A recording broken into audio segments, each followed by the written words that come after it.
With the Blood of Dawn Walker coming out, I was reminded of all the good vampire shows and games I've played and enjoyed before. Among the shows was of course Midnight Mass, and among the games was the one and only Vampyr by Don't Nod Entertainment. You see, while Life is Strange was the big success that made Don't Nod Entertainment famous, this little gem went underrated, underappreciated, and in general overlooked by the large majority of players. It is yet another game that is considered either a hit or a miss, however, so while I understand the reason why some people were unimpressed by it, I still wish it had become a massive success and that we would have had a sequel to this incredible story by now, but alas, we don't always get what we want. But with Vampire the Masquerade Bloodlines 2 almost certainly being yet another flop, this game is shining brighter and brighter for managing to bring a truly incredible, dark and realistic vampire, but also at the same time strangely human story to life. I won't go into too many details in this video, as I really want people who potentially haven't played this game to go into this knowing as little as possible, so spoilers for those who haven't played the game yet obviously, but I will only be spoiling the opening scenes of the game, as well as the basic story, the bare bones of the overall story if you will. But of course, if you haven't played this yet, then skip to the time appearing on your screen right now to avoid any potential story-related spoilers.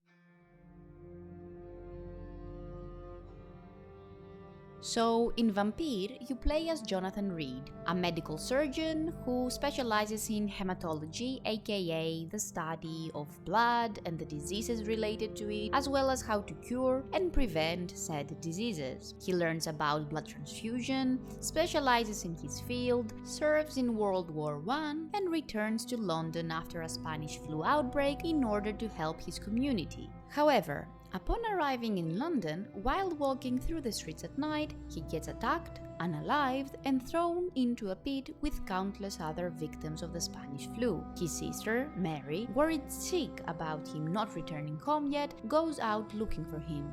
Jonathan awakens, however, in that same pit without knowing how or why, but only feeling this all-consuming thirst and hearing a weird, ominous voice in his head. He stumbles out of that pit, only to find his beloved sister looking for him, and as a young, newly born vampire, loses his self-control and attacks and unalives his own sister right there and then. And as he will come to understand time and time again, the bite of eternal life brings only death. And this is exactly what I liked most about this game, because it forces you to think about the burden such a gift comes pack and parcel with. The ambience and the overall feel and atmosphere of the game helps deliver the cruel and harsh reality of such affliction as well. And in general, I think this is why I like the game so much, because this was a rarity in my generation, since vampirism had been so romanticized to the point of ridicule really. So this was truly a breath of fresh air for me, especially at the time. Seeing vampirism represented in the dark and twisted way it deserves, because at the end of the day, this is a curse, not a gift. And the game forces you to also see death as a form of salvation really, and not necessarily this awful, tragic thing that puts a cruel end to life. It essentially boils down to everything must come to an end, otherwise, what is the point? What is darkness but lurking sun? What is wall but enslaved stone? What is glass but tortured sand? What is song but a call to arms? What is hate but jilted love? What is life but death pending?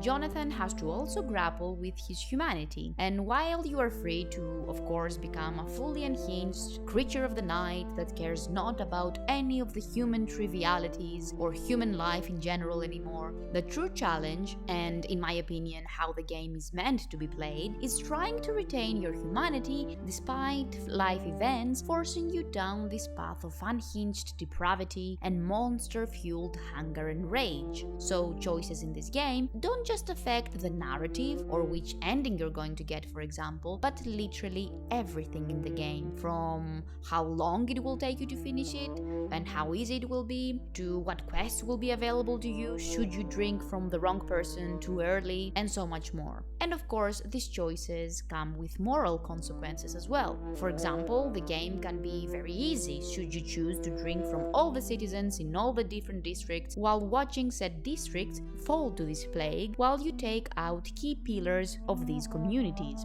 Or it can be annoyingly hard should you wish to retain your humanity, try to help the people in those districts, stay true to your Hippocratic oath to do no harm, and craft medicine to cure people in the different districts while also trying to keep them all healthy and all the districts stable as well, so they don't fall or succumb to this plague that seems to be rapidly spreading in London. So it is fair to say that you really have to think about your choices before you follow through with them.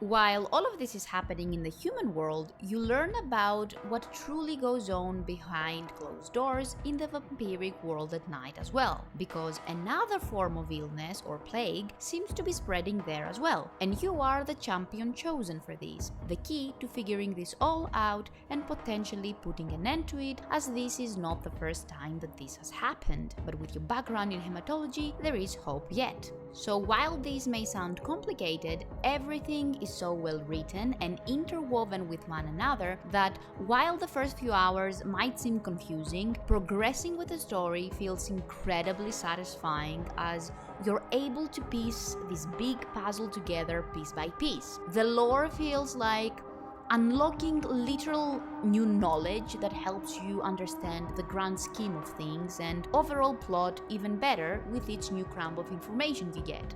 The characters are equally well written, and while I get that the voice acting and language used in general, to be honest, may seem a bit tiring to some, this is 20th century London we're talking about, so I get the game trying to set itself apart from other games that take place in modern times or in the future, for example, and going for something a little bit different in order to help with the atmosphere. So while one would normally cringe during some dialogue and delivery of lines as well, the story is so good you simply do not care, to be honest. You get so immersed in the story that such things truly barely register at all, and they don't even bother you that much.